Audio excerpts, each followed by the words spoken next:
কি বলছেন স্যার? আমাদের 40 জন জওয়ান শহীদ হয়ে গেছে কিভাবে? সমস্ত সেনাবাহিনী ছুটিতে বাড়ি যাচ্ছিল, একজন আতঙ্কবাদী গাড়িতে বম ব্লাস্ট করেছে। ঠিক আছে স্যার, আপনি কল রাখুন, আমি দেখছি। অনিতা অনিতা, খবর শুনেছো? কি খবর? এই দেখো। দেশের বীর শহীদদের মৃত্যু হয় না, শেষ যাত্রায় বুঝিয়ে দিল মোহালি থেকে পানিপথ।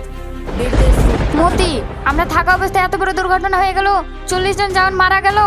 হ্যাঁ অনিতা, আমার তো রাগে রক্ত টকবক করছে। যে কাজটা করেছে তাকে আমি ছাড়বো না।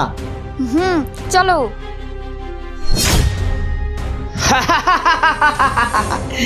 কি রে ফৌজি, দুশ্চিন্তায় আছিস? তোদের 40 জন সৈনিকে মেরে দিয়েছি, তোরা কি মরতে চাস?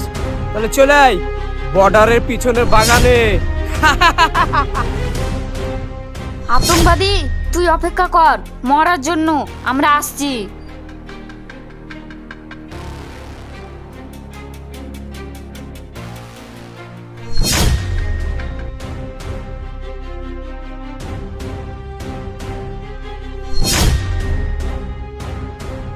এ আতঙ্কবাদী, তুই আমাদের 40 জন ফৌজিকে মেরে ফেলেছিস, তোর রেহাই নেই। চলে এসেছিস মরার জন্য?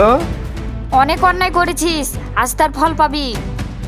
ফল দিবি ফল? আমি ফল খেতে অনেক ভালোবাসি, তবে আপেল দিলে খুব ভালো হয়। অনিতা অনিতা, মতি, আমি এই দেশকে বাঁচাতে পারলাম না, তুমি ওকে ছাড়বে না।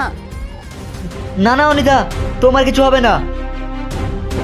না মতি, আমার যাওয়ার সময় হয়ে গেছে।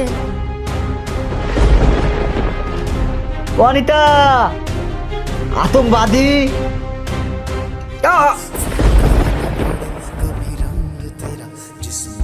আতঙ্কবাদী, তুই জানিস কাদেরকে মেরেছিস?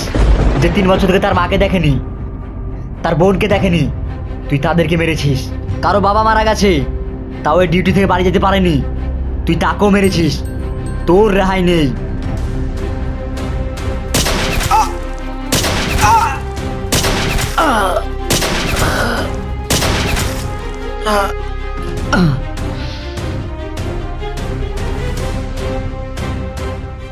फौजी इस देश की धड़कन है।